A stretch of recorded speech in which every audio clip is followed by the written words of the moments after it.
Hi everyone, and welcome back to the Southerner's Northern Garden. So today's video is going to be kind of brief. I have in an iris order that I ordered a couple months ago, and I just wanted to show y'all a bit of what I got. I'll put pictures of the irises on the screen, but this is from Schreiner's Iris Gardens. They were recommended by Florette 2 or 3 months ago, and I placed my order then so I could get my hands on some great ones before they sold out.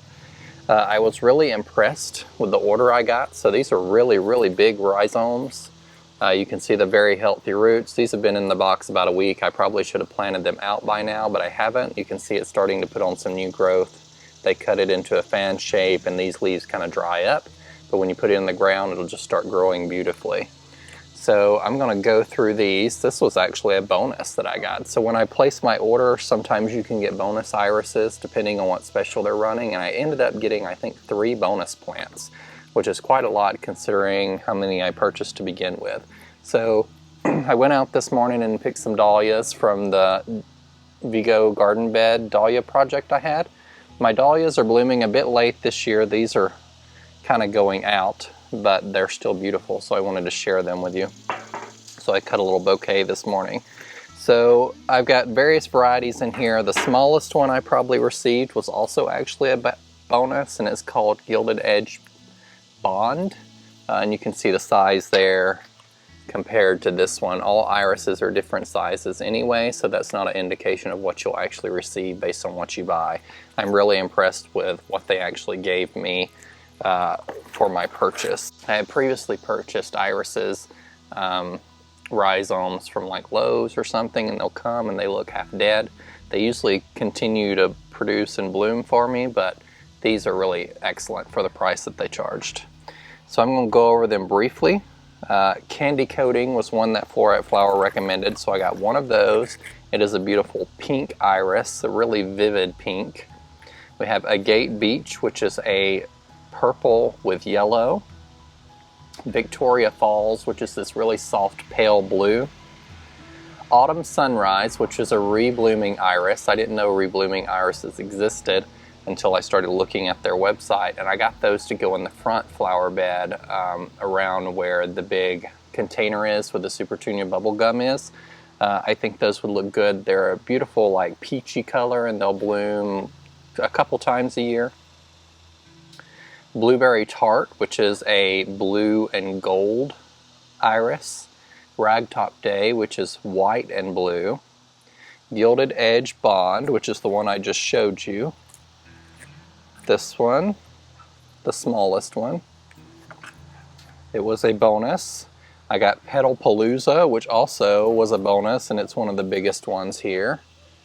And then Buried Treasure, which is a purple and yellow iris. So what I'm going to do with these is some of them, like the ones I'm putting in the front flower bed, I'm going to go ahead and plant those out today or this weekend sometime.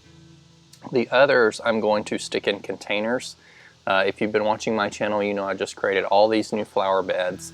I don't want to stick all of these irises in one flower bed that I have ready to plant. I want to try and give them some time, these other beds, to prepare, so I'm not sticking stuff in the ground all in one area, so that way it can be spread throughout the garden. So some of these will probably go on the south side of the house. I already have a couple irises over there, and they do really well because it's so hot. And the others will go in sections of the new bed and sections of the old bed around the house.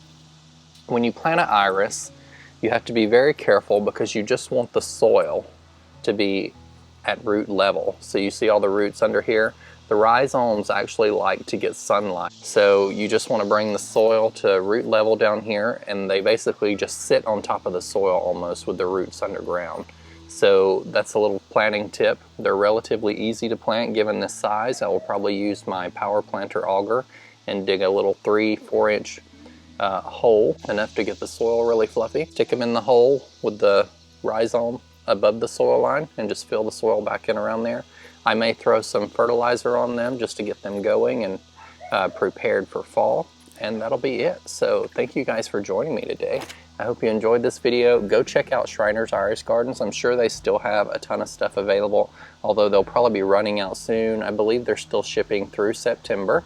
So if you wanted to get your hands on any very interesting iris, that would be a good opportunity to do so. Thank you guys for tuning in. I have a ton of weeding to do, but unfortunately this whole next week it's supposed to be about 90 degrees every day, so I don't know how much I will get done. I still intend to do my hydrangea tour. I may try and get as much weeding done today and do that tomorrow.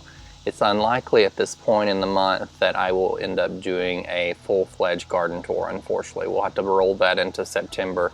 There's just too much else that I need to get done before the end of the month. I don't think I'm going to be able to do both a hydrangea tour and a regular garden tour. You'll see a lot of what the garden looks like in the hydrangea tour, but right now the garden, I'm not terribly impressed with it. I know we're more critical of our own gardens, but there's just not a whole lot blooming. Stuff is kind of in a lull because it's been so hot, and I just want to give the garden a chance to cool off, settle in a little bit as the weather starts cooling into September hopefully, and then we'll be back for another garden tour then. So thank you guys for following along, and remember, in a world full of hate, be a light. Take care everyone.